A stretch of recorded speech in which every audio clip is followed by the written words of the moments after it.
Good morning. Welcome, everyone. My name's Dorothy Larson. I'm just going to go ahead and get started because we've got a very full program. I would like to say a very sincere thanks to Rose's Bakery, Di and Sean Lim from Rose's Bakery for our wonderful continental breakfast, and I will introduce you to Steve Rosansky, the president of the Chamber of Commerce. Good morning, everybody, and welcome to the Wake Up Newport Candidate Forum for 2014. As customary here at Wake Up Newport, which we do once a month, we have excellent speakers. We like to introduce our city VIPs, and we have a real long list of them, so please bear with me. So this morning, we have former Mayor and current Mayor Pro Tem Ed Selich. Let's hold the applause till the end, because there's so many here, we're going to get through it. Councilmember and former Mayor Keith Curry and candidate for Assembly. Councilmember and former Mayor Mike Henn, Councilmember Leslie Daigle, Councilmember Tony Petros, former Centennial Mayor Rockin' Don Webb. Where's your hat, Don? Get the hat, come on. Everybody expects to see you in the hat. And also former Mayor Dennis O'Neill is with us. From the Harbor Commission, we have Commissioner Paul Blank, Dave Gerling, and Commissioner and Chair of the Chamber of Commerce Board of Directors, Joe Stapleton. Board of Library Trustees is the Chair and my sister, Robin Grant, and Board Member John Pritchard.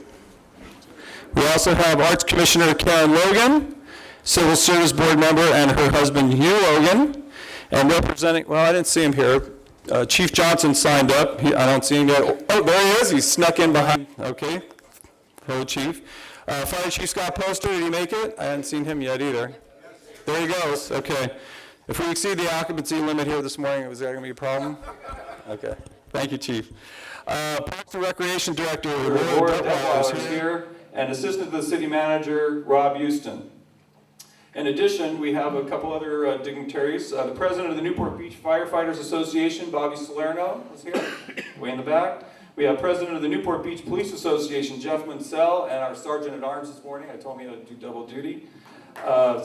And from Irvine Ranch Water District, we have Board Vice President Pierce Swan. From the, we also have Sean DeWayne, President of the Orange County Water District. Steve Sheldon, another director with the Orange County Water District. President of Newport Beach and Company, Gary Sherwin. President of the Newport Beach Restaurant Association, Jim Walker. And representing UC Irvine, Kate Klimo, sorry, Kate. I just met her this morning. So I don't know if I missed any dignitaries. If I did, please excuse me. Raise your hand if you're a dignitary. Jerry King, okay. Oh, you guys okay.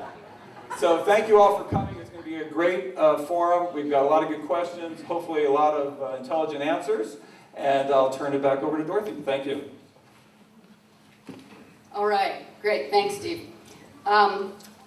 It is my distinct honor to introduce our moderator this morning, Lucy Dunn, who has had many roles, all contributing toward a vital and successful Orange County and state of California, and who is very humble and has asked me to shorten up this bio because I only had 10 pages.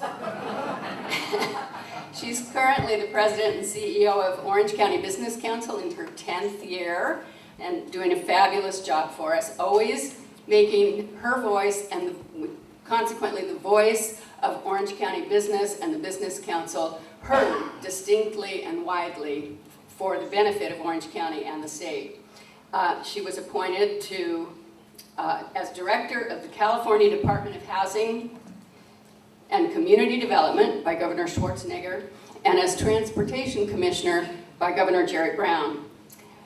The list of honors goes on, and I'm not going to take up our entire time this morning with it, but I would like to mention that she's also a member of the Pacific Chorale, which is very exciting, and we sincerely appreciate having Lucy Dunn moderate our panel. Thank you.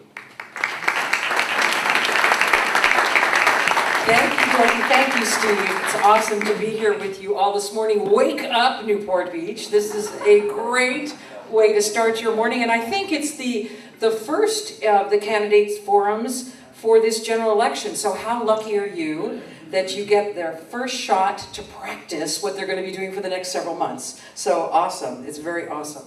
I am, as Dorothy said, your moderator, so as, I guess, the ground rules, I'm going to share with you the format of the program so you know we're trying to get in as much of the issues of Newport Beach as possible in as short amount of time. And so there's a method to the madness here of this forum's format. So the first part, there's 3 distinct parts. First part, I'm going to ask each candidate to make a 1-minute opening statement as to why he or she is running for city council. The second part, I'm going to ask a series of yes/no questions so that the candidates will answer simultaneously with their magic placards. Hold them up, let them see. Yes, no, up, down, right? Very, very visual, people. And then the third part, a little more detail I'm going to come to later, but I'm going to ask a series of questions of the candidates that you will be given 1 minute to answer. So listen to each question, and then I'll give you a little bit more details when I get to that section. Let me, for the purposes of our videographers and other folks, if you would mind checking your cell phones right now, make sure they're all turned off, and so that we can get started. So good morning, candidates. Very nice to see you all. You're all looking very spry this morning. So our first series is going to be a 1-minute opening statement as to why he or she is running for city council. I'm going to ask this one in the row, and I think I'll start with you, Mike, first. When we get to questions throughout this thing, there's very mathematically, I'm trying to mix up not only the candidates within the districts themselves, but also all of the districts. So you'll see me ask you differently as opposed to going down the line each time. So there you go. Mike, 1 minute. You got it. All right, my name is Mike Torge. I've lived in our city for 33 years, 28 years in Corona Del Mar. I've served on our Corona Del Mar Residents Association board for over 20 years, and I've served on your planning commission for 11 years. I'm a CERT member and Leadership Tomorrow graduate. On the Planning Commission, I had a very unique opportunity, and that was to rewrite the 3 primary documents that regulate land use in our city: the local coastal plan, the general plan, and the zoning code. I don't want to let go of that information. I don't want to waste it. I want to use it for the benefit of our city's future. On a very personal note, the experience of being on the Planning Commission, debating in public, digesting a large volume of information, is very personally rewarding, and it's made me a better person, and it will certainly serve me well under city council. On a very personal note, I've chosen, I don't want to live the rest of my life in my comfort zone. And this process is very challenging, it's very exciting, and I'm really looking forward to being a city councilor. Thank you, Mike. Okay, great. Scott Piotr, give us your opening statement. Hi, my name is Scott Piotr. My wife and I have lived and worked in Newport, 5 of the 7 different council districts over the course of the last 35 years.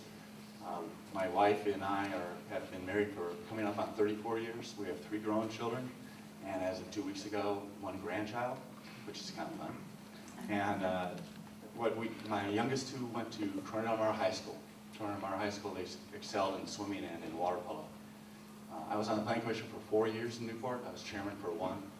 And Newport Beach is the greatest city in this county, and we should be setting an example for the rest of the county. Unfortunately, we've got a bad example, and the Taj Mahal is a great example of why we're setting that bad example. To put it into perspective, Taj Mahal, we have 85,000 residents in Newport Beach, and it costs us $143 million.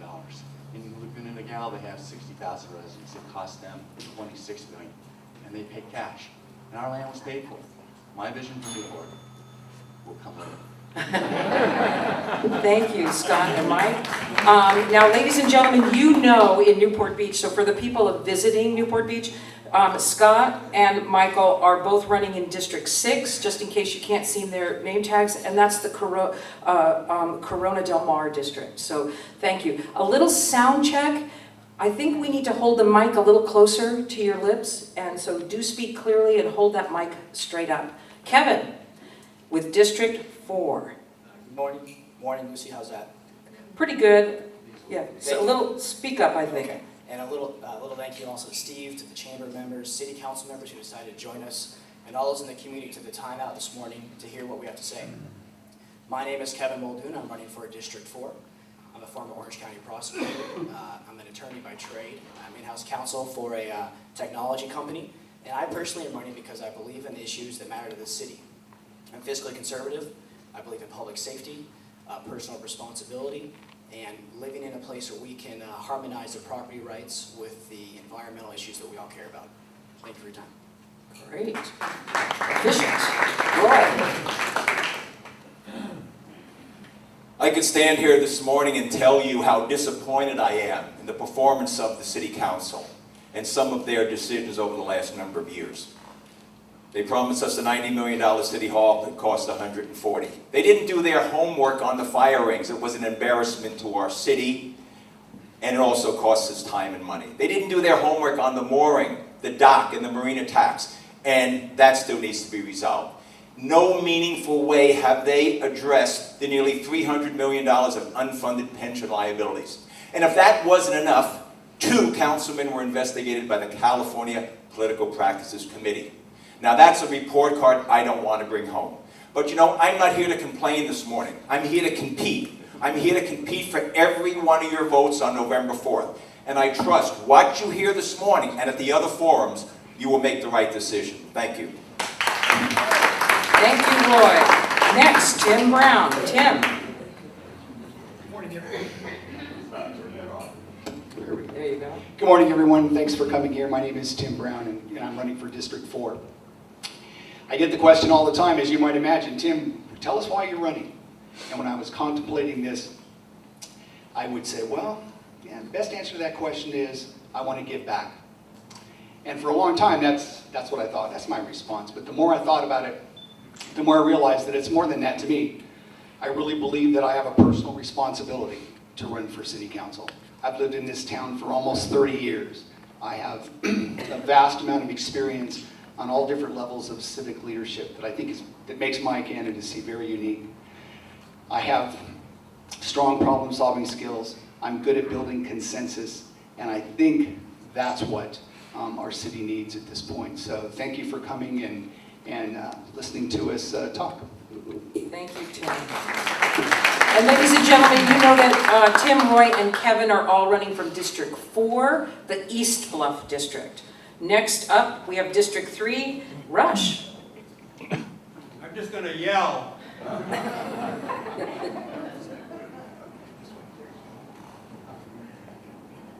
We live in a great city. Am I 1, 2, 3? Can you hear me? Switch it on. There you go. Take 2. We live in a great city with a fantastic quality of life, and it's not by accident. It comes from good council policy and implementation by a great staff. And our city is very strong financially. I'm running for re-election because I want to continue this momentum. I want to carry on what this council and previous councils have laid as groundwork. We're one of the very few cities in the state of California that has a AAA bond rating. Our property values continue to go up. We keep our water clean in our harbor because of citizen involvement. We're providing more activities in our harbor. We are doing a lot of things that are really important. And I want to see that continue. I don't want a very few people who claim the sky is falling to try to reverse what we've worked so hard to create. I've enjoyed your support over the last 4 years, and I hope to have your support over the next 4 years. Next up, Duffy. Thank you. This is not what I do, so I'm going to keep it in 1 minute, I'm going to have to use this cheat sheet. Hi, my name is Duffy Duffield. I've lived in Newport since 1958, and I want to run for the City Council because I have a chance to move the needle in the right direction, in part due to the unique situation the city finds itself in with an unprecedented 4 empty seats this November. I have never aspired to be on the City Council, and I'm not a politician. I served on the Harbor Commission for 10 years, and I learned how the city prioritizes and handles issues on and off the water. I have no right to complain about how the city runs unless I do something about it. Over the last year, I have spoken to hundreds of people who believe I can make a difference and want me to run for office. They want me to use my creativity, 45 years of running my business, and my expertise as a harbor commissioner. Thank you. Thank you, Duffy. And of course, Duffy and Rush are both running in District 3, Newport Heights, Dover Shores. And for District 1, the Peninsula District, Diane. Welcome. Good morning. Can you hear this? Okay, good morning, and thank you, Lucy, and thank you, Steve, and good morning to everyone. It's a pleasure to be here. I think many of you know that I'm the only one sitting here for District 1, and I'm humbled and excited about the opportunity to still put myself into the community and let you know who I am. I have been a 40-year person in business. I've worked for a Fortune 300 company where I headed up government relations, community relations, and communications. So for 30 years, I've been engaging and holding myself and my activities in the community and in business accountable to the people. I am all about transparency, doing the right thing, working with people, but most importantly, the theme of my campaign is spend less and listen more. And the reason I am running is I see opportunities to bring common sense business principles to keep our quality of life strong and vibrant. My husband and I have spent a lifetime in public service. My husband is a DA for 37 years. Our daughter is a DA, and I'm committed to bringing good government and public service to Newport Beach, and thank you so much. Thank you, Diane. Excellent. All right, we've done now our warm-up exercises. We're going to do as we head into our next round of jog. This is called the lightning round, and I'm going to ask a series of yes/no questions. Each candidate will answer simultaneously by either indicating with their placard green for thumbs up and red for thumbs down. No verbal response or explanation will be allowed. This is just a visual, and it's a test to see, can you be just visual? Excellent. So we'll practice. Question number 1, are you a Newport Beach resident?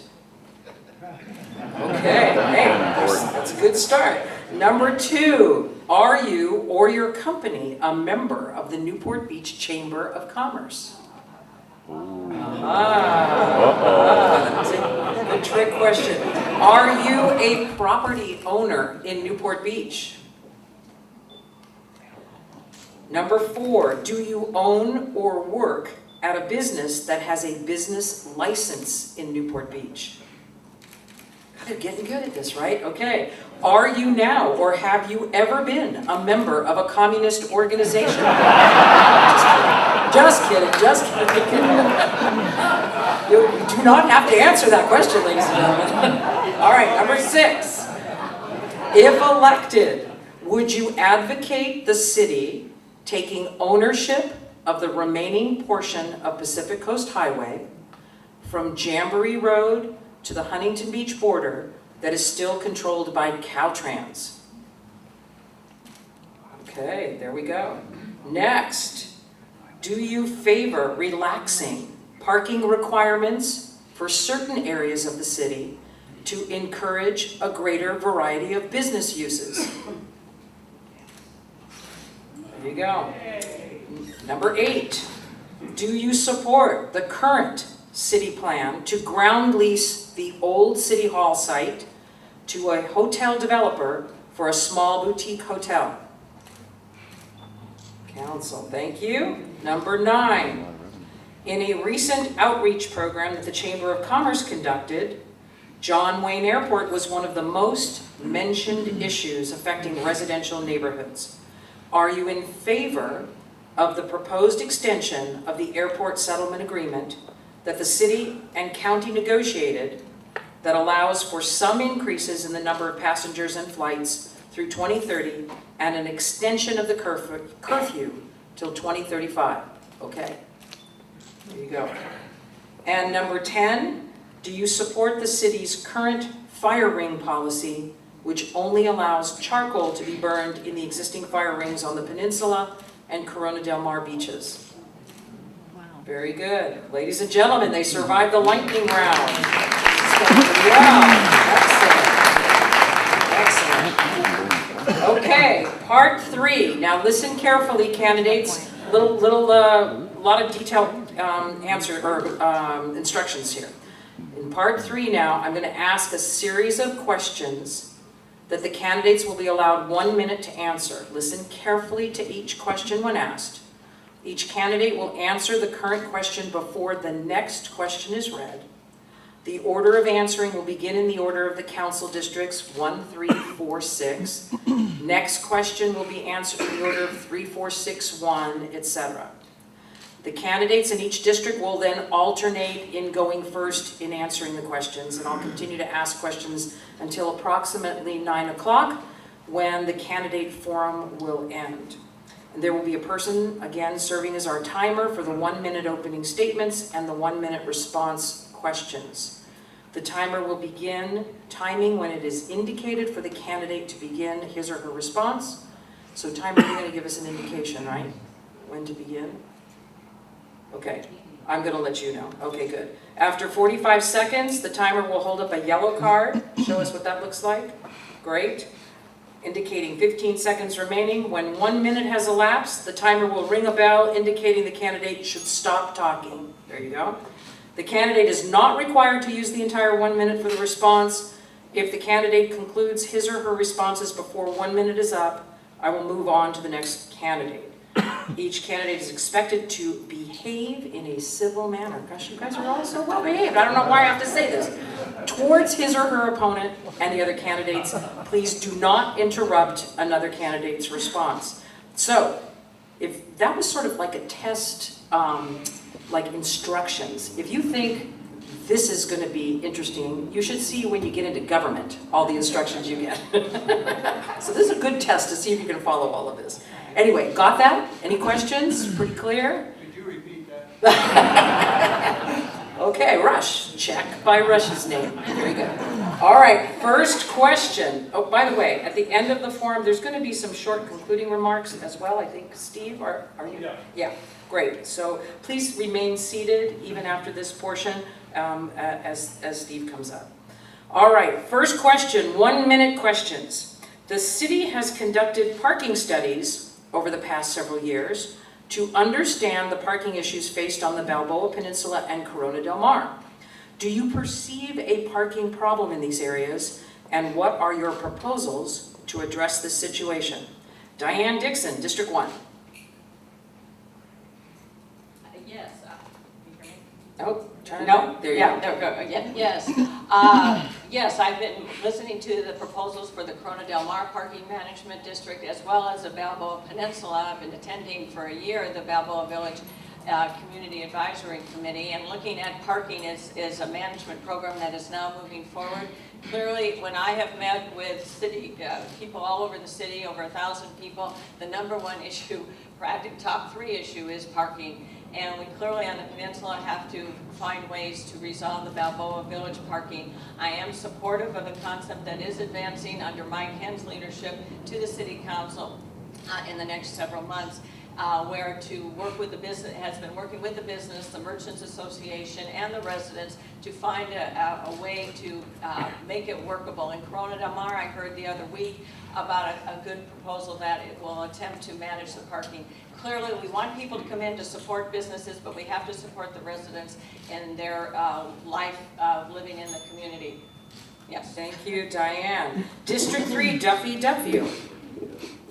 It's my belief that the issue down on the peninsula will never be solved in terms of parking. There simply isn't enough parking and never will be.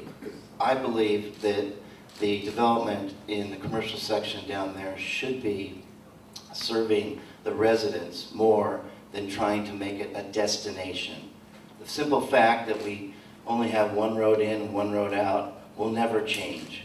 And so I believe also with Fashion Island and the new big boxes that people go buy things in, no longer makes it viable for the residents down there to use it like it's being used right now. So that's my vision of parking. Thank you, Duffy. And Rush Hill, also District 3. Well, parking really is a problem. Ironically enough, in most cases, it's not the number of parking stalls, but the location of the parking stalls. They're not convenient to where the need arises. The studies that are going on in Balboa Village, that are going on in Corona del Mar at this point in time, are important studies, because the other impact is like in Corona del Mar, why do we have so many banks? Because they're the only ones that qualify for the parking requirements. So we need to look at this and look at parking districts to make sure that we have enough area parking, and then need to work so that it becomes convenient to the various places. And I think that Councilman Henn and others are really leading in this right now, and we have this information going before our Planning Commission. Will soon be coming before the council, and I think we'll make some progress. Very good, thank you. Now District 4, Tim Brown. Excuse me. Well, I agree there is a parking problem. I think it's exacerbated in the summertime and during holidays. I think it's less of a problem in the winter months. But what I would truly support is that any decision or any plan that we come up with relative to how to address it in the busy times, we have to involve the businessmen and women and residents in the area. And we need to listen to what they are saying. And I have listened, I've met with several of them, and they do talk about the location and the convenience of the parking, but they also talk about some kind of transit system that moves from the Upper Peninsula to the Lower Peninsula. And in my view, talking to the people that are there and listening to what they have to say and their solutions to the problems is where it all begins. Thank you. Good, thank you. Roy Engelbrecht. This is a problem that has never gone away. My family owned a seashell shop on Coast Highway in Corona del Mar. In the 80s, it was a problem then. Parking requires spaces. Spaces require land. We don't have any land. Until we have open space to put parking, it's busy Corona del Mar with very few parking spaces. Thank you, Roy. Kevin Muldoon. Thank you. Yes, I think parking is a serious problem. On the peninsula, it's a gridlock. It'd be great to see a parking structure. Thank you. It'd be great to see a parking structure at the top of the peninsula. And regarding the hotel, I think the land should be sold to the hotel owner, not leased to the hotel owner. I think that's part of the problem, actually, is that the city is doing a little bit too much business. A great business for the city to get into would be to have parking structures or parking facilities. And obviously in Corona del Mar, there's a parking problem as well. Perhaps lowering the price down at the beach would get more people parking in there and less people parking in the neighborhood. But any way you look at it, we need to have this problem solved, because it's frustrating to not have a place to park, especially when it's near where you live. Thank you. Thank you, Kevin. District 6, Scott Piotr. Let's see, parking. Just keep talking. Hello, hello. There you go. Takes a while to warm up. Yes. Parking in summer in Newport Beach. Yeah, it's kind of a tough question. Of course we've got parking problems. Of course we've got the best assets in the whole county in our beaches, and everybody wants to come down and enjoy them. We definitely need to look at some innovative ways. There have been talks about permitting parking for residents to try to alleviate some of the guest parking, try and keep the guest parking in certain locations and not in the neighborhoods as much. You definitely have a balance between business and residential. Part of what makes Corona del Mar is the businesses that are along PCH and the fact that everybody in the village can walk to it. We need to maintain that, and we need to keep that balance, and we need to keep trying some different things, including things like lowering the price of parking down on the beach during the weekdays perhaps, so that they're not parking up on the bluffs because they don't want to pay the $50. Thanks. Thanks, Scott. Michael Torg.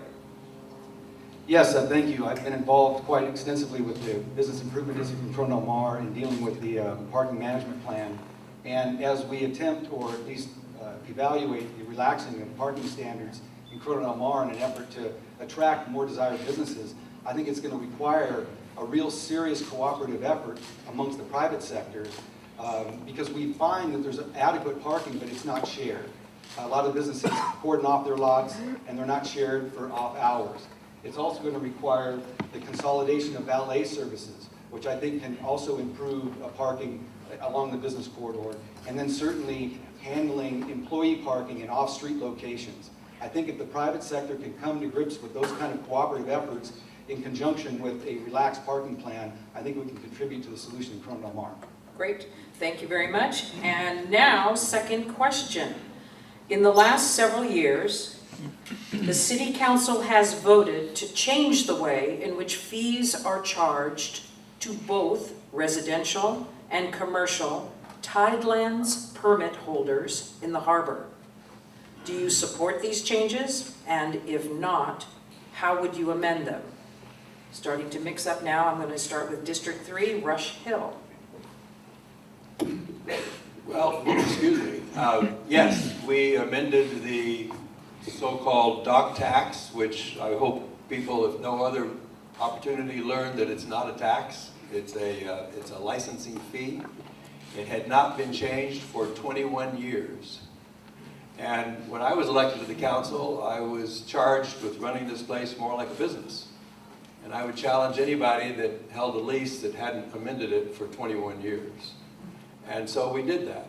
And the average annual fee on a personal dock went from $100 a year to $433 a year.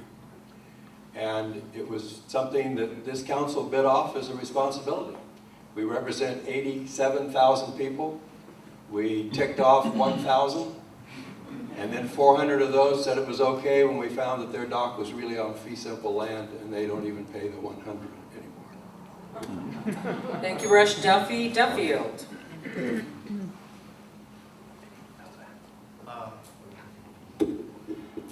The current method for charging for all of the commercial and private Thailand users has become the most complicated and expensive method for obtaining an unequitable, if you will, obtaining fees on the bay that you could possibly imagine.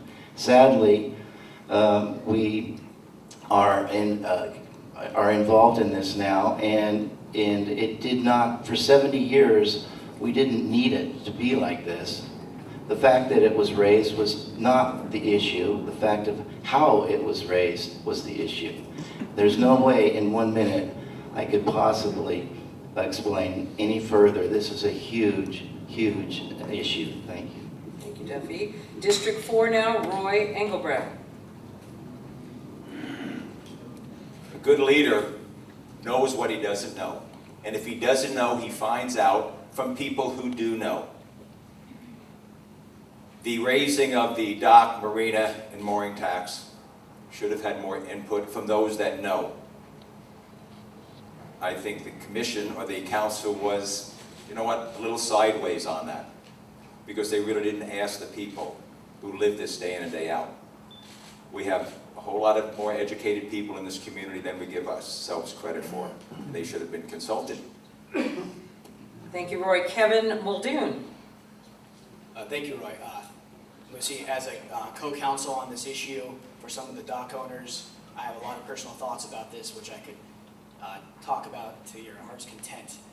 Put simply, the city did not need to do what the city did. People built a dock up to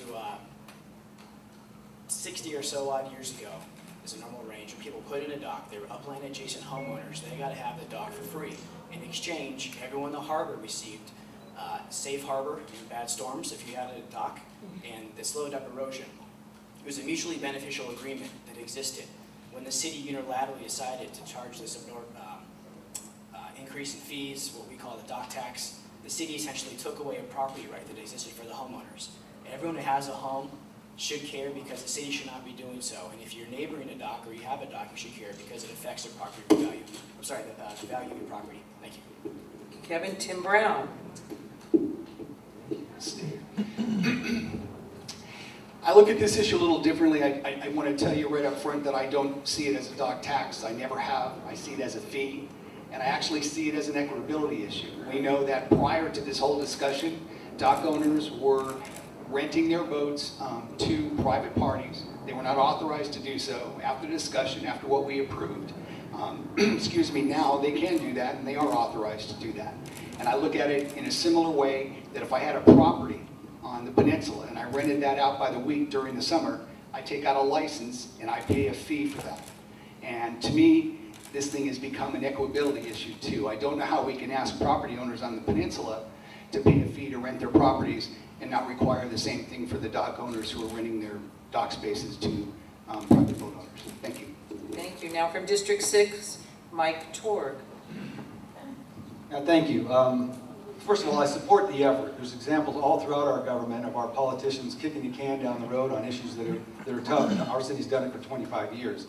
I do think it was handled very aggressively The appraisal process, when you're trying to appraise a tidelands that's affixed to an upland property, is very nebulous. And I know from appraisals that anytime you try to tell the future, you're going to be wrong. It's the person that's least wrong that wins.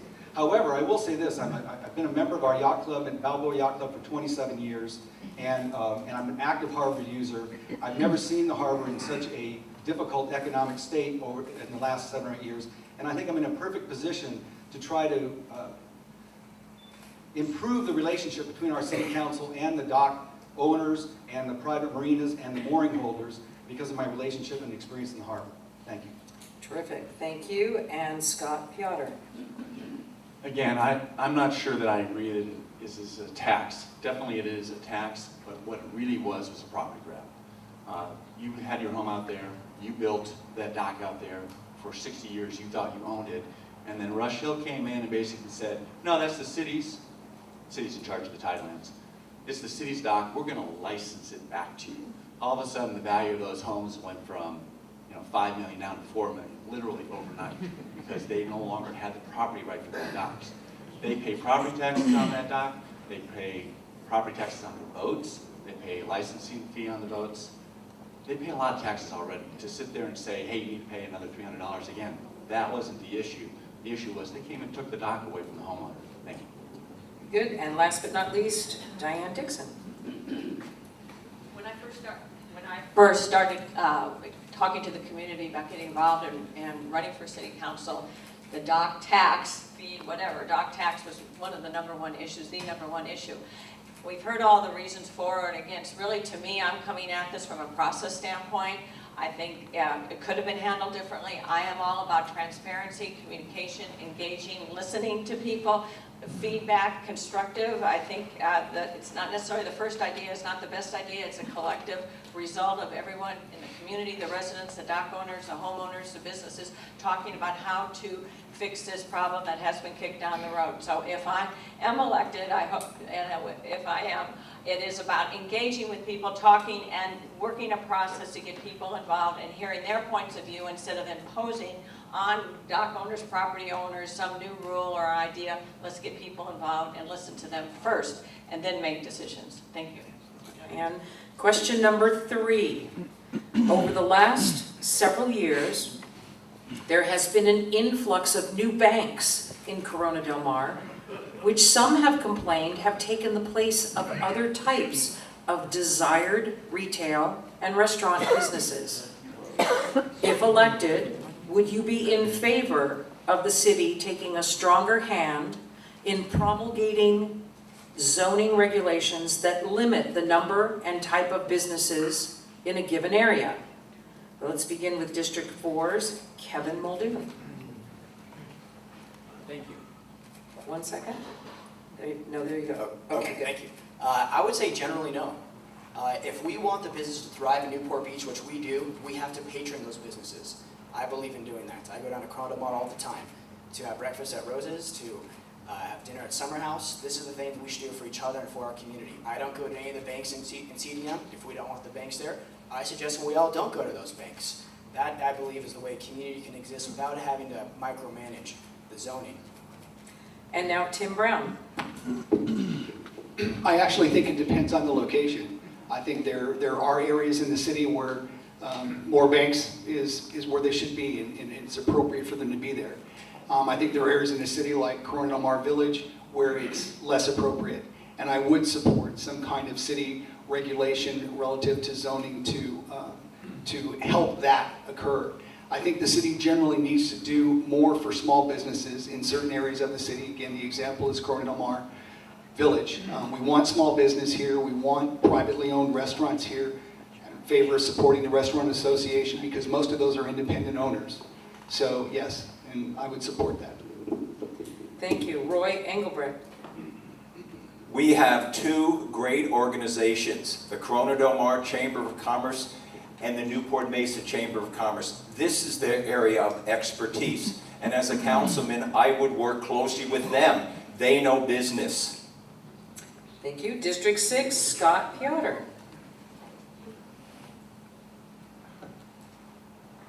The question is, do you put the zoning in place so that you can encourage one use or another. I gotta tell you, government has a bad history of picking winners and losers. The market is much better suited. Government's role is to set a level playing field and let the businesses compete. Government should not be in the business of choosing winners and losers. Thank you, Scott. Michael? Yeah, I'll tell you a funny story. I met with the manager of the Chase Bank over there, and he asked me, what do you think we can do for our community? I said, well, can you carve out 3,000 or 4,000 feet in the back of this for a little cafe? But generally, no, I don't support that kind of zoning administration and that kind of zoning handedness. It creates a lot of different unintended consequences. I think it's better handled through the private sector. I think the notion of selecting the businesses you want to patronize is up to you. I know that in some cities, in some tourist locations, they've identified locations where you're not allowed to operate a business on the ground floor unless it pays sales taxes. But there's an enormous number of businesses in Corona Del Mar that don't pay sales taxes that are very important, the realtors, the engineers, the architects, and what have you. So, no, I'm not fully in support of that kind of zoning modifications. Thank you. And Diane Dixon. Always approach things from a market-based point of view. I think let the market decide. I'm really surprised that banks are still building banks and brick-and-mortar banks when so many people do online banking. But I think also for many people in our community, they want to personally visit a bank and the convenience of that. I think let the market decide, and a community should be balanced with plenty of restaurants and retail experiences and financial institutions. And actually, financial institutions often are big community boosters and community supporters, and I think the government should stay out of that, frankly, and as long as people are contributing to a vibrant economic base and bringing business into our community and serving our residents, that to me is the lens I would look for, so I would not want to zone them out. Thank you, Diane. District 3, Duffy. I too would support what Diane just said. I'm much for free enterprise, and I don't think the government should get involved with trying to mess around with what type of business should go here or there. Let it all happen as natural as it can be. Thank you. Rush. I too am a free market decider in this. It's actually not quite as simple as that, because the government interferes when it puts in requirements like parking and these different types of things, and so it gets in the way of the market. And then there's an exception. We don't let the free market decide the number of massage parlors or bookstores of ill repute and these different types of things. And so we have to have some parameters around it, but basically we always win best if the market is the decider, everything else being equal. Thank you, candidates. On to question 4. Earlier this month, the City Council voted to put the land use element portion of the general plan update on the ballot for voter approval. Will you be voting for or against the ballot measure, and why? We're going to start not with you, Roy, with District 6, Michael Tort. Lucky me. Well, folks, if you look at my website, and one of my core philosophies has been that when you engage these kinds of discussions, it's really important that you, particularly as a civic leader, not stake a claim early in the process, because doing so builds a wall and it reduces the opportunity to cooperate and communicate with all involved. This issue is very fresh. There's been some very new ideas suggested with the Corona Del Mar bypass. The candidates are somewhat left out here, together with the public alone, on evaluating the benefits of that. I happen to think a bypass around Corona Del Mar could be monumentally effective by diverting regional traffic that we really have no ability to control through land use regulations. However, there's a lot of concern about the project, about the plan, and I'm still evaluating. 6 weeks until you have to go, till we have the absentee ballots out, and I will be taking a position on it, but currently I'm still evaluating all the information that's recently come out. Thanks, Mike. Scott, Piotr. All right, again, like Mike said, this is a difficult issue. But basically what you got is you got 10 pounds of development down in Pelican Hill and Newport Coast area. And instead we're going to build, call it 8 pounds over Newport Center. Newport Coast has one road out along with PCH. Newport Center has MacArthur and Jamboree, both great thoroughfares. They affect the least amount of our residents as far as traffic. That's where the economic center is of our city. That's where the development belongs. The overall traffic impact is going to be less with the new development. I'm in favor of the general plan amendment, and I would encourage you to vote for it. Thank you. Diane Dixon. My position on land use type issues, I'm a supporter of the planning process. I think that's very important, and I think that has enhanced the property values in Newport Beach, in which we've all benefited from for many years. I do value property rights, and that gives me pause to consider the fact that there is a property rights issue here and the transfer of those entitlements from one part of the city to the other. I am inclined to support it. I agree with Mike in the sense that it's early. We've just read the rebuttal and the arguments on the ballot. I am a business person. I look through things from a business standpoint and the eyes of the residents. I want what's best for Newport Beach, the quality of life. I think a strong economic base is critically important, but I want balance, and I don't like draconian measures. I think incremental change is important. I applaud the city, most importantly the city council, putting it on the ballot. It is up to the people, not the city council, it is up to the people to go to the ballot box and decide. Thank you. Thank you, Diane. District 3, Rush Hill. I too am very pleased that it was put on the ballot. We are the only city in the state of California that has the population of the city vote on general plan amendments. And I think that's an important thing. I will be supporting the general plan amendment. I believe that we have been able to execute some deals, if you will. One of them being the commitment from Irvine, the Irvine company, thank you, whoever owns this place, that if in fact the general plan amendment passes, they do relinquish their entitlements down coast. So otherwise we would have been in a position, since that's actually county down there, that they could have built that on top of that.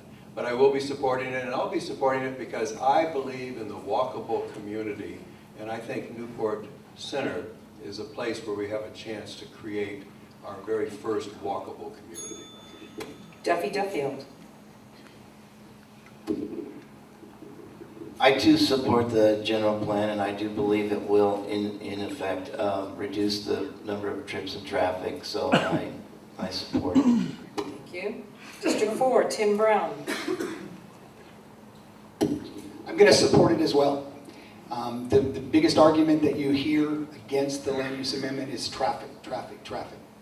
But I believe that traffic is going to come anyway with the amount of construction and density that's being developed in South County, and because PCH is a regional route, it's going to come anyway. And I see the development agreements that are possible as a result of approval of the amendment as a way for us to create the bypasses that Mike talked about a few minutes ago. I think there was great possibility to do wonderful things with traffic, but we need more behind us than just the city. We need development agreements, and we need other entities to help us do this. And so that's why I'm going to support the amendment. Thank you. And Roy. This is how I look at this agreement and any future agreements, and it affects every one of us. For 17 years, I left my home in Harbor Cove and took Santa Barbara to Fashion Island to 24-hour fitness. For 17 years, when I just got close to the Newport Beach Marriott, I looked to the right and there was Newport Beach Golf Club. Looking over the greenery, straight out to the ocean, $1 billion view. Drive there now. There are condos 3 stories high. That view is gone in our town. We can never get that back. We have to protect our community. That's what makes us special. I cannot support this agreement or any other agreement until common sense protection for our views, or we just become another city. Thank you. Kevin Muldoon. Thank you. I believe Measure Y is the common sense approach. It's already been approved by Coast Commission to put a much larger structure in Newport Coast, and we don't need that. That's a beautiful area. In exchange, we're going to lower the trips, 3,000. That's significant, and And I'm glad to see that the council did a very good job in ushering a proposal that I hope voters will approve. Thank you. Thank you, Kevin. Question number 5. The state of California is experiencing a severe drought, as we all know. And the governor has asked us all to reduce our water consumption by 20%. In fact, it's interesting to me, I think one statistic showed that in some parts of our state, after the governor made his request of us to be more conscious, we actually went up in water consumption. Very, very interesting. How do you, as a leader for the community, propose helping to reduce residential and commercial water consumption? Start with Diane.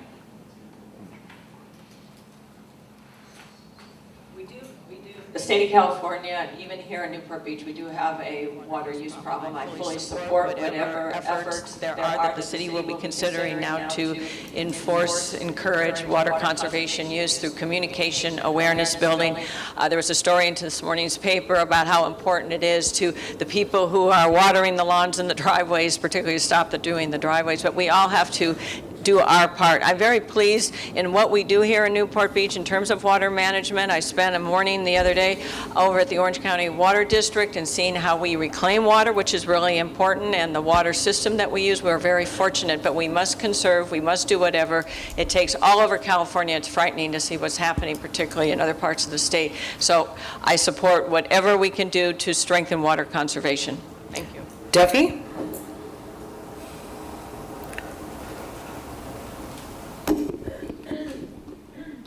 Okay, well, that's a good one. I didn't think I'd be asked about conserving water, but I believe in technology, and I know that there are methods that clearly could be implemented. Obviously, I'm a boat guy, so to wash a boat is an incredible project. So I see on the harbor, for example, use of water that disturbs me, and I believe that we could possibly get our harbor patrol to maybe educate people about methods to use water in a better fashion on that. But I clearly support conserving water in every facet. I just sadly don't know exactly on what the best method. I would like to listen and discuss the issue. Thank you. Rush? Well, the first action that I have taken is voting with the council of going to our first reading of moving Newport Beach to a level 1 awareness for conservation. I believe that it's education, I believe that it's technology, and I believe that it's reuse.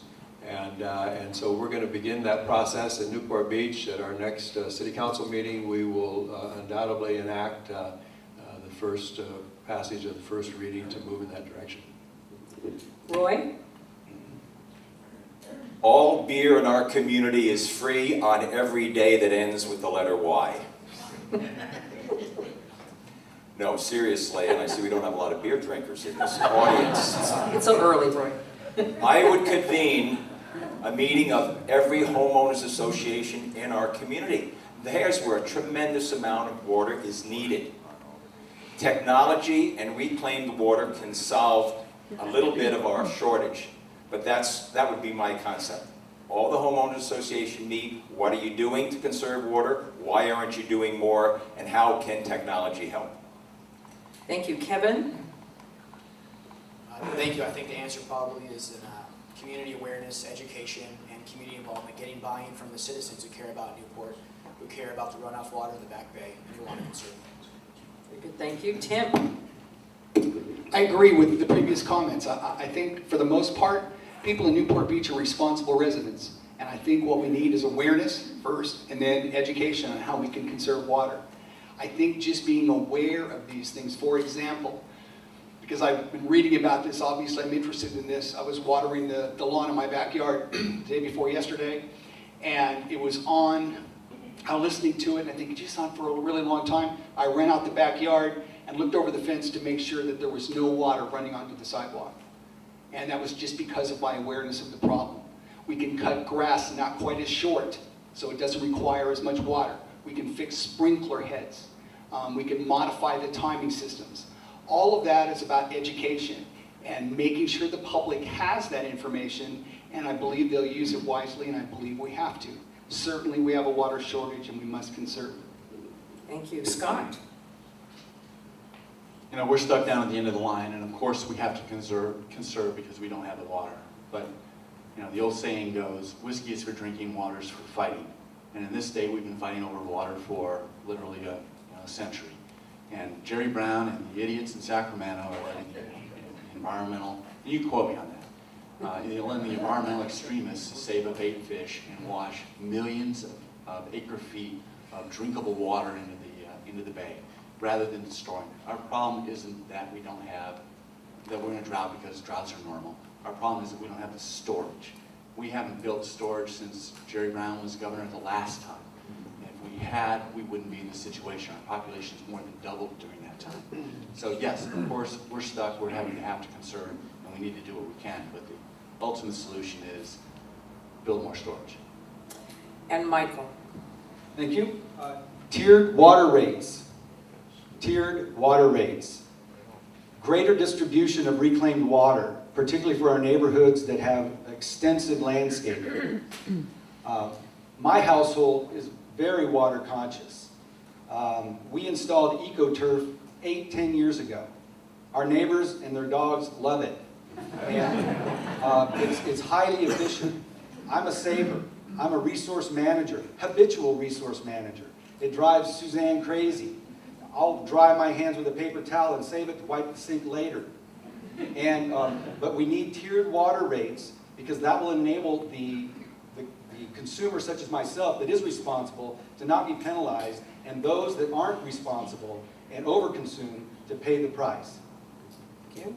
Okay, next question. Whether you're a fan of the science behind global warming or not, there seems to be evidence that sea levels are rising to the point that the seawalls protecting some of the harbor islands and the peninsula will not be high enough to prevent flooding in the future. How do you propose we solve this problem? Should the solution be paid for by the city or only by the affected residents and businesses? We'll start with Rush.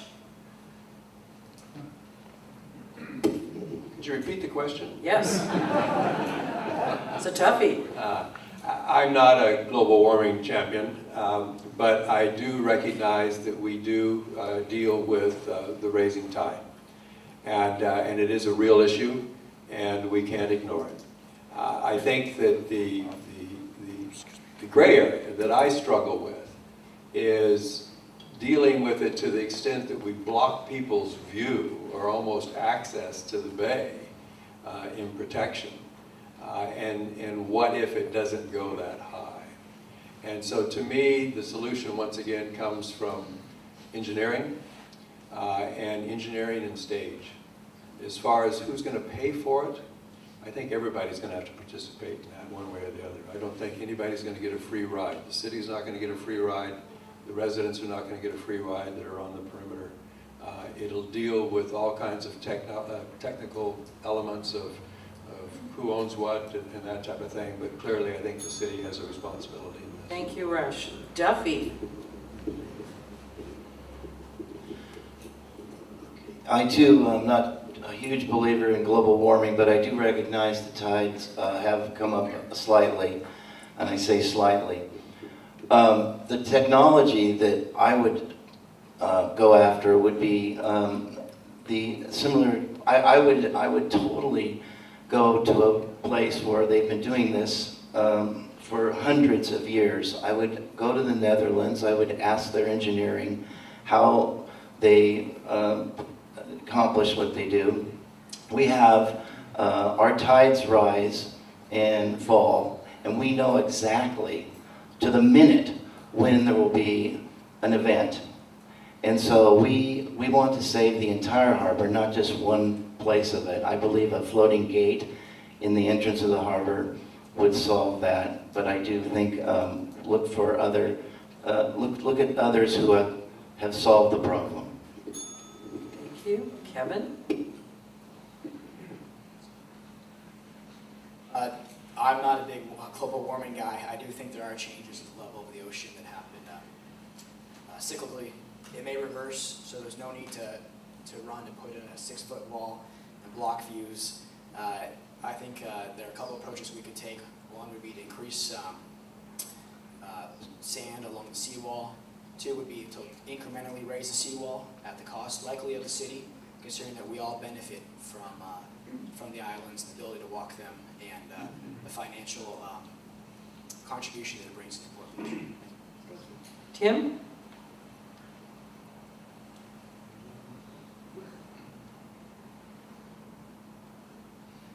I'm not sure, excuse me, I'm not sure of the cause, but it is clear, if you live around the harbor, you all know this, the sea level is rising at this particular time, and we need to address it.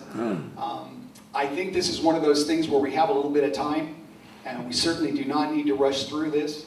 I think there needs to be a lot of investigation on what the best apparatus is to deal with this. When you start talking about gates in front of the harbor, I think that before we jump into that, we'd have to be very, very sure that it's not just going to create a problem on the peninsula. So a lot of time, a lot of investigation. I think there are some short-term things that we can do, and I agree with Kevin on this. I think incrementally raising the wall on the east and west side of the island is a good place to start. I think putting sand up against, particularly on the east side, to help from the wall is decomposing. That will help slow that down. And I think the cost, I agree with Rush, I think the cost has to be shared amongst the private property holders in the city. Thank you. And Roy? This is not my area of expertise, but Duffy, I do want to volunteer to go with you when you do go to the Netherlands for that research. A little bit, I know we have a continual dredging situation in our community where we are dredging throughout the bay. Perhaps looking at that a little bit more extensively and getting with engineers could in fact solve some of the problems. I'm a PE major, so that technical stuff is a little bit out of my range. But Duffy, I'm available in November. It's a good time in Netherlands. Thank you, Roy. Mike, you're up. Well, folks, it's happening. Sea level is rising. And until we see signs that it's not, we have to address it. In terms of who's going to pay for it, I don't want to live in a city with a Balboa Island that's underwater. So I think there's a benefit to the entire city to deal with this issue. But I also recognize that as we put together assessment districts in our town, there's an engineering benefit assessment that goes through a very detailed process to identify who benefits the most and how. And in that, so I believe the payment of it will come from the affected property owners in a blended fashion with the city participating. And I think it's dangerous. It's like a chain. We can fix Balboa Island, but we've got Bay Island, we've got Newport Island, we've got the Peninsula, we've got Harbor Island, Lido Island. They all have different characteristics. So it needs to be solved on a global basis, and I think it'll be a blended process by which it's paid for by the residents and the city. Thank you. And Scott? You know, I'm what's referred to as a denier. I'm a global warming denier. The sea levels are rising. Okay, I'll take their word for it. Where it really comes in, the island. We had an El Nino, so we had exceptional swells, we had exceptionally high tide, and then it was raining. We had all of Balboa Island sandbagged and pumps out there. Absolutely, there are going to be occasions where that happens. What I would do is I would approach it more along the lines, we've got seawalls that need to be replaced just because they're old and they're worn, and just like Bay Island's replacing their seawall, there are other areas that need to be replaced. We replace those at a higher elevation, and as we replace all the walls, then eventually you'll have that higher elevation. So I would not take it on as an emergency deal. I would do it as a maintenance operation and improve it as we go. Thank you. And Diane? Yes, I actually agree with many of the comments. First of all, I don't think it's necessary to plan for the 100-year flood. I do think it's important, however, to be mindful that sea levels are rising and falling, but there are needs to be repairing for around Balboa Island. Bay Island's doing it, to repair those seawalls that are deteriorating. I think the dredging is a very, very, very important issue in our harbor and particularly affecting Balboa Island. I think that is all part and parcel. The seawall height issue is a really important issue. I think it needs to be repaired. I don't want it to necessarily think it has to obscure views. I think that would be highly problematic. I think there is engineering that exists that it would be below the sand and up a few feet, so that it does the necessary protection. I think the technology is changing. I've been to the Netherlands many times in November. It's very, very, very cold. I'd rather stay in Newport Beach and take the technology from elsewhere. Thank you. Thank you. Question number 7. For years, the #1 cited resident concern has been too much traffic. What is your plan for managing traffic in the congested areas of the city? We'll start with Tim.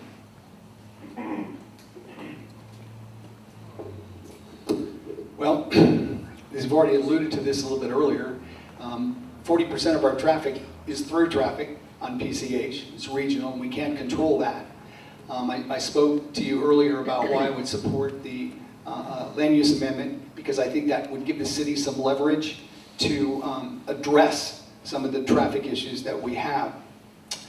I think we have a couple of points. One, when the 19th Street Bridge was taken out of the Orange County circulation plan, it was never replaced. And I think we need to make a bigger issue out of that. That gives us some leverage. And again, I'll say it again, the development agreements that might be reached as a result of approval of the land use amendment might put us in a position where we can again exert some leverage to create a bypass through Corona Del Mar, which is where most of our traffic issues are. Thank you. And Roy. I hate to be a politician that takes 1 step forward and 2 steps back, because when you take 2 steps forward, you've now taken 4 steps back. I think this goes to our general plan agreement. When we hear that if we put 500 or 1,000 new apartment units in Fashion Island, and it's not going to increase traffic, what, is marijuana legal at City Hall? It's insane. You cannot believe that. Traffic is going to increase. I'm not for no growth. I'm for common sense growth. And this general plan agreement and all the future ones has to address development. 500 new units we're going to have bad traffic. So let's have some common sense general plan agreements, and it'll address it. Thank you, Roy. Kevin. Thank you. I think traffic engineering is key. Never have it when you pull up to a stoplight and you're the only one sitting there. It's really frustrating. There's a lot of cars, and one guy shows up on the traffic light next to you and they trip their green lights. So I think it's everyday traffic engineering is a big part of it. And Measure Y is great because it reduces the traffic that was already approved in 2006. This is traffic that's going to exist. That's what they mean by traffic reduction. It doesn't exactly exist today, but it will exist if we don't pass this. Thank you. And Scott. Well, we can close the beaches, we'd probably eliminate a lot of traffic. That'd be tough. You know, we have a city that everybody wants to come to, and we have a lot of visitor traffic. And what we're going to have to do is to continue to develop and fine-tune, improve left-hand turn pockets, and do that engineering. We're just now getting to the point where we're actually able to synchronize some of our signals. Taking over, you know, one of the questions was taking over PCH from our western border to Jamboree. You know, it allows us to have more control. Right now, we're having to cooperate with Caltrans, or Caltrans is having to cooperate with us, which doesn't always happen.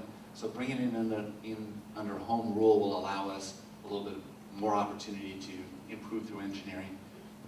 But in the summer, we're going to have traffic. Thank you very much. And Mike. Yes, the Corona Del Mar bypass. I think there are 790,000 average daily trips in our town, and there's got to be 200,000 to 300,000 that are not included in that are regional trips. I've lived in Corona Del Mar for 28 years consecutively, and the only access to and from my home before Newport Coast Road was built was Coast Highway. I lived in Corona Highlands when Newport Coast was built. The traffic got better. When the toll road went in and the road was essentially hijacked for a toll, the traffic came back. An effective bypass through Corona Del Mar can do more benefit to alleviate traffic, not only through Corona Del Mar, but on feeder streets of MacArthur and Jamboree, and even through Mariners Mile for trips that are going north, and to a lesser degree, Newport Boulevard.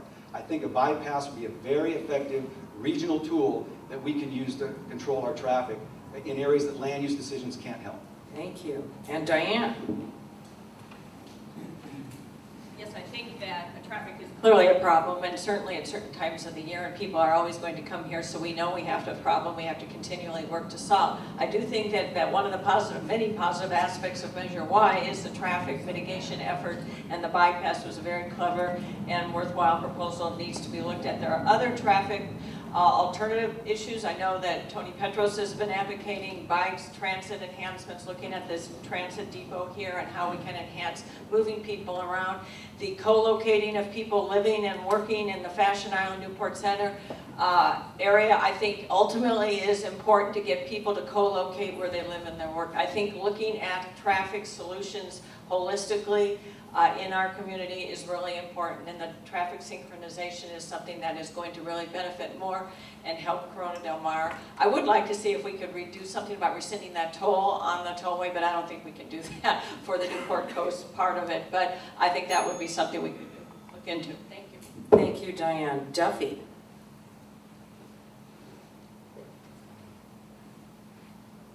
Thanks. I like what Mike Torsch had to say, and I hope that kind of relief would materialize. That makes a lot of sense.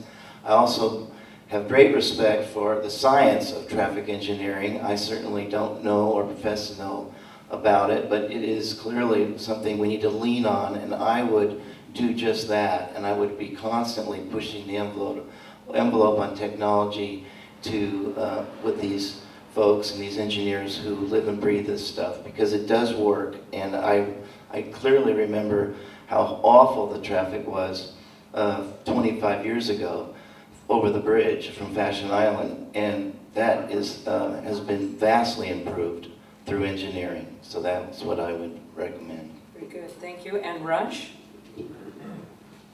Well, we do have several tools that we can use, and I think the city has used them to a great benefit.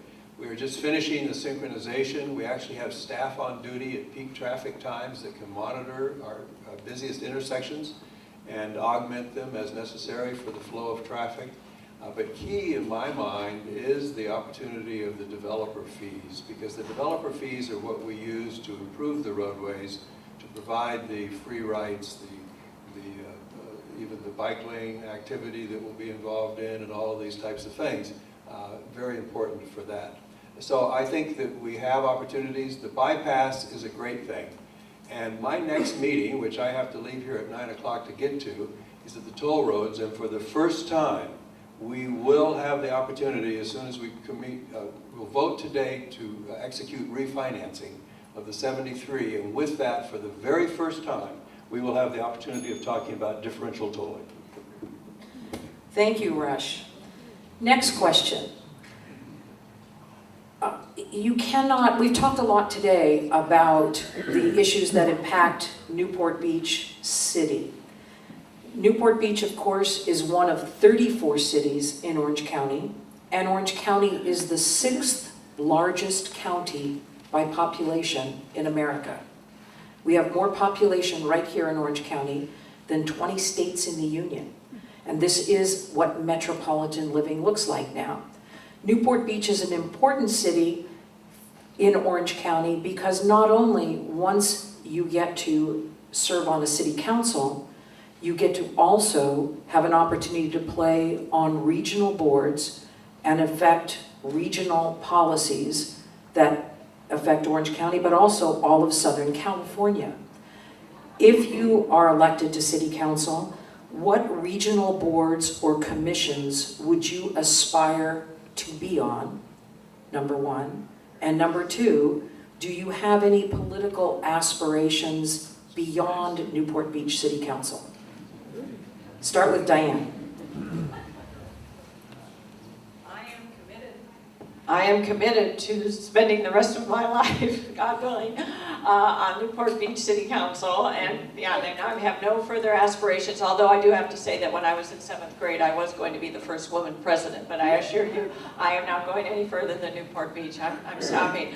I think regional issues are very important to all of us for obvious reasons. We cannot just be our own island, literally, figuratively. I'm very much interested in transportation issues and water. I've been following California water issues my entire professional life. The peripheral canal was a dinner table conversation when I was with my parents when I was young. I have been dealing with this and the Colorado River issues. So water issues are very important, transportation, and strengthening our new technologies around transportation and how the bikeways perhaps, I know this is one of Tony's dreams, can extend across the county, and so I would be very much interested in that. Thank you. Thank you. Duffy.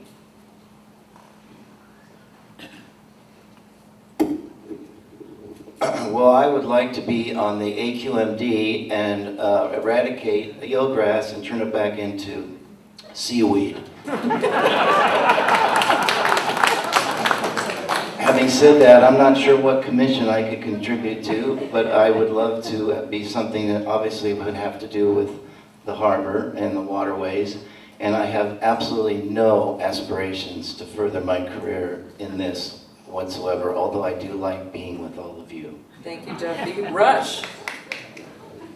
Well, I am hoping for one second and final term, and I'm going to the golf course after that and taking care of what are 5 grandkids right at this point in time. I currently serve, I just stepped down 2 years as chairman of the Toll Road Authority for the 73, and government moves slowly, but we have moved the toll roads to a point where we can get to differential tolling at this point in time, and I'm looking forward to building a coalition in Newport Beach to push that through. I also serve as the alternate on the Orange County Sanitation District. I find that flushing without fear is a good motto, and I probably will continue in that if I am reelected. Thank you. Thank you, Rush. Tim? Traffic, traffic, traffic. That's all I hear. I'm interested in transportation. I would pursue serving on the anything relative to transportation, particularly on the toll roads. I believe it's possible that we can move in a direction of either modifying the tolls or even possibly eliminating the toll on the 73, at least in Newport Coast. I know everybody says, well, I'm not one of those doubting Thomases. I'm an optimist. And I believe that discussion leads to anything, and if you have enough leverage, things can happen. So that would be my interest in as far as serving on a regional commission. As far as whether or not I have aspirations for a political career beyond Newport Beach, I'm so focused on this election that I can't even think about that. So for right now, I just want to get elected to this city council and serve my city, and then beyond that, whatever will happen, will happen. Thank you. Roy? This room this morning is filled with people who could be sitting up here taking these questions. And you've elected not to do that. Those of us up here have decided that someone has to step forward. If not me, who? I'm 68 years old, been married 44 years to Nancy. If I'm elected, I won't have to run again because that's all I want to do, is be elected to city council in this community. I would like to serve on the airport working group. The most important thing for the health of our city is to protect the airspace that we have over our city. We cannot go backwards. We can stay where we are. That's critical, and I would love to serve on that committee. Thank you. Thank you, Roy. Kevin? Thank you. I'm shocked I'm even running for city council. And I say that sincerely because it is terrifying.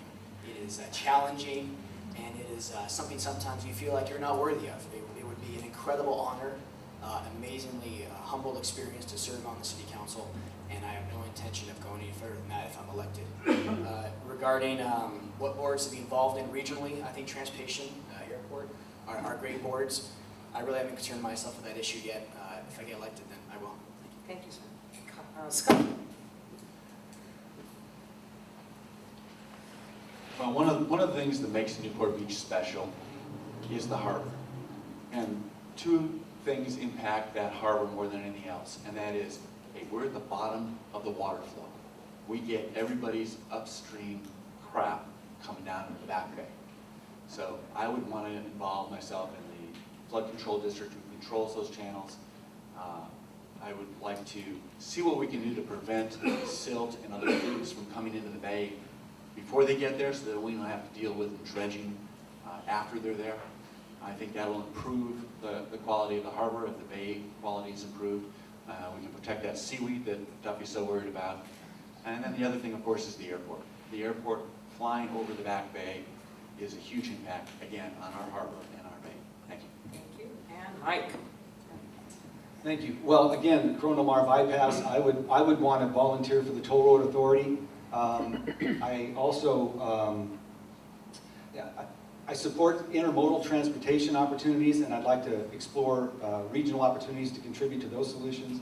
But in terms of going further in political office, I have a philosophy about the difference between a politician and a leader.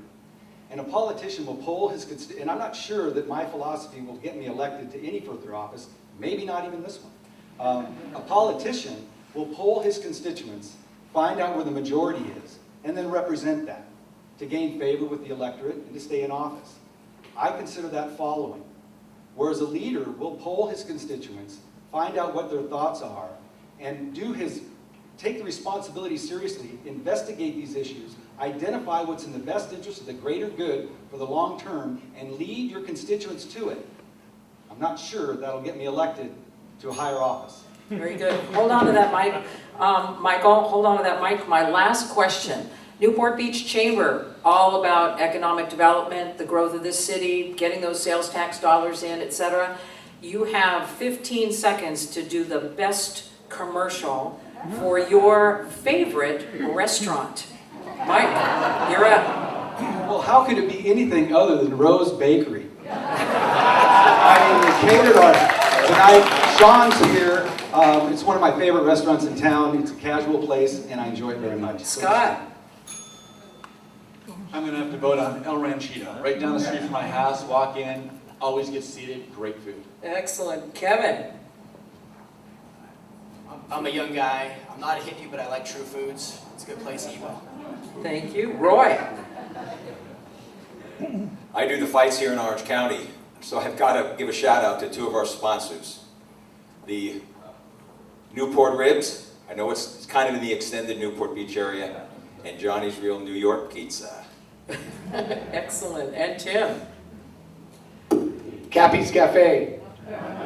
Summertime, flip-flops, swimming suit, tank top, wintertime, shorts, and a hoodie. Awesome. Rush. Italian is Sapori and steak is Bungalow. Awesome. Duffy. You know, if you're gonna do it, you gotta do it up big. 5 crowns. Wow. Diane. District 1, the Peninsula, my favorite is the dock and its sister, the porch. They're my favorite little hangouts. I love that. I also love Red O.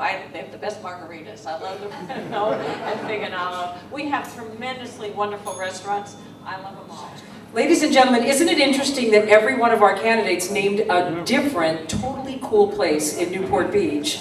I really think that's wonderful and a testament to the world-class opportunities that you are all, really favored to live, work, and play every day. Our candidates did a terrific job. Would you help me welcome them and thank them?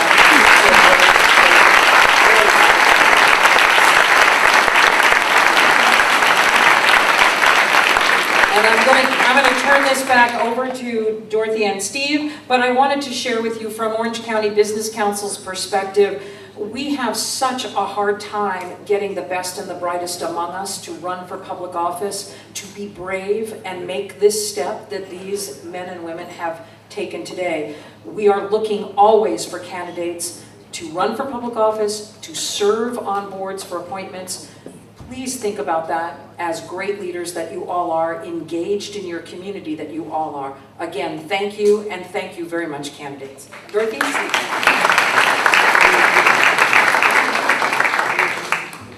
Thank you, Lucy. I just want to say how much we appreciate Lucy Dunn coming out this morning and moderating.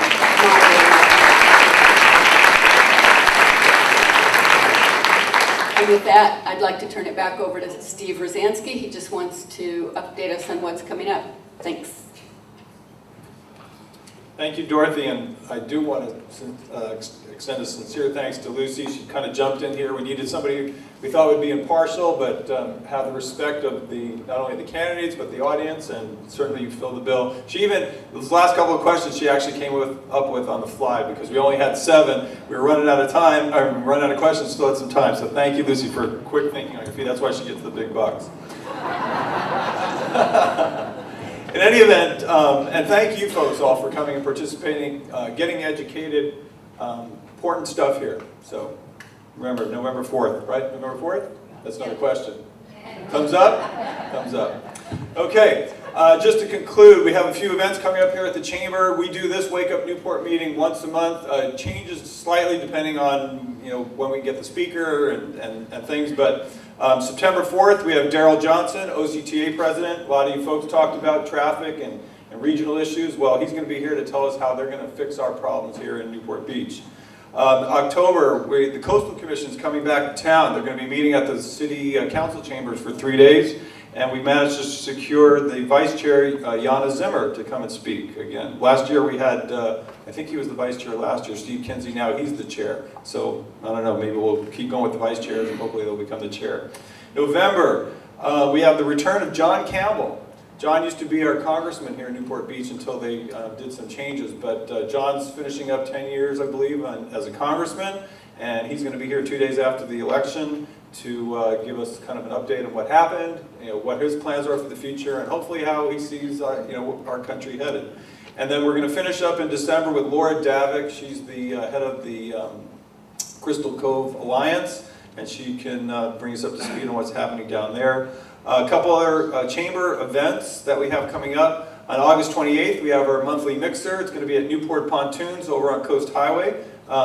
We encourage you to attend. If you want to come as our guest, please call the office and we'll put you on the guest list. We kind of sucker you in a little bit before you can join, and then we sick JV on your membership guy, and he won't let go until you sign up. He knows, right? And at that, we're going to have Alessa from West Newport. They're going to be catering that event, as well as Nothing Bunt Cakes. And last but not least, I want to mention that on, I think it's September 19th, we're going to have our annual Fire and Lifeguard Appreciation Barbecue over at the Dunes. This year, I guess it's official now, I can say that Ben Carlson, the lifeguard that died while rescuing someone in the surf, will be honored as the lifeguard of the year. It's the first time they've done that. Usually it's been Marine Safety Officer and seasonal lifeguard. He will be the lifeguard of the year, and that's it. So certainly come out, we'll be doing something special there. As you saw, some of these folks are not members of the Chamber. I imagine some of you are not. I would encourage you all to join the Member Chamber of Commerce. It's the only way we can put on quality programming like this and quality programs throughout the city. Thank you all for coming. Have a great day.